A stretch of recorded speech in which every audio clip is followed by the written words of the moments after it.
દ્રશ્યો પણ આપને બતાવી દઈએ, જ્યાં સુરતના લોકો ઘરમાં જ રહેવા મજબૂર બન્યા છે, કારણ કે આકરી ગરમીમાં બહાર નીકળવું પણ સંભવ નથી અને હજુ થોડા દિવસ સુધી કાળઝાળ ગરમીના ત્રાસમાંથી મુક્તિ મળે તેવા કોઈ એંધાણ દેખાતા નથી। બપોર ટાણે લોકો ઘરની બહાર નીકળવાનું પણ ટાળી રહ્યા છે, ત્યારે સુરત શહેરમાં કાળઝાળ ગરમીનું પ્રમાણ વધ્યું છે।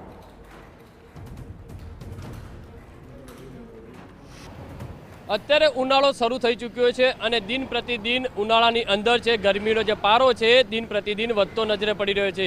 ત્યારે ગુજરાત હવામાન વિભાગ તરફથી આગાહી કરી છે કે કેટલાક વિસ્તારોની અંદર હજુ પણ કેટલાક દિવસોની અંદર જે છે ગરમીનો જે પારો છે તો હજુ ઊંચો જઈ શકે છે અને તેને લઈને લોકોએ ખાસ કરીને તકેદારી રાખવી જરૂરી રહેશે, કારણ કે સુરત અને દક્ષિણ ગુજરાતની વાત કરીએ તો અત્યારે પણ જોઈ શકાય તે પ્રમાણે 36 ડિગ્રીથી વધુનો જે તાપમાન છે તો સુરત શહેરની અંદર જે નોંધાયું છે। બપોરના સમયે અત્યારે આ બપોરનો જે સમય છે ત્યારે રોડ રસ્તા સુરતની વાત કરીએ તો સુમસાન રસ્તા છે તે નજરે પડી રહ્યા છે। લોકો છે તે રોડ રસ્તા ઉપર નીકળવાનું જે બપોરના સમય ટાળતા હોય છે। જે રીતે દ્રશ્યની અંદર જોઈ શકાય છે કે આ ધબધબતો જે તાપ છે તે જોવા મળી રહ્યો છે। સુરત દાદા દિન પ્રતિદિન જે તપી રહ્યા છે અને ખાસ કરીને ગરમીની સાથે જે બફારો જોવા મળી રહ્યો છે, બફારાના કારણે લોકો છે તે ત્રાહિમામ પોકારી ઉઠ્યા છે।